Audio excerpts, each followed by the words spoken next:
Hi friends, எல்லாருக்கும் வணக்கம். இன்றைக்கி நம்ம ரவா பொங்கல் எப்படி செய்கிறதுன்னு பார்ப்போம். முதல்ல குக்கரில் சிறுபருப்பு ஒரு அழகு போட்டு வாஷ் பண்ணிவிட்டு நம்ம குக்கரில் வச்சு ஒரு 3 விசில் எடுத்து வச்சுருவோம். அதுக்கப்புறம் கடாயில் எண்ணெய் ஊற்றி கொஞ்சமாக சீரகம் பொரிஞ்ச உடனே கொஞ்சமாக மிளகு தேவைக்கேற்ப நீங்கள் போட்டுக்கலாம்.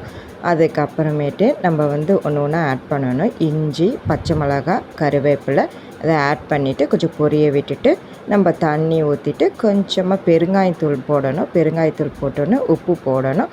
உப்பு போட்டுட்டு நல்லா கொதிக்க விடணும் ஃப்ரெண்ட்ஸ். நல்லா கொதி வந்ததுக்கப்புறமா ஒரு கப்பு ரவைக்கு 3 பங்கு தண்ணி வச்சுருக்கணும். நம்ம சிறுபருப்பு போடணும். வேக வச்சு சிறுபருப்பு போட்டதும் நம்ம ரவையை கொட்டணும். ரவையை கொட்டிட்டு நல்லா கிண்டிட்டு தண்ணி கொஞ்சமாக வற்றின உடனே நம்மளுக்கு நெய்யை ஊற்றணும் ஃப்ரெண்ட்ஸ்.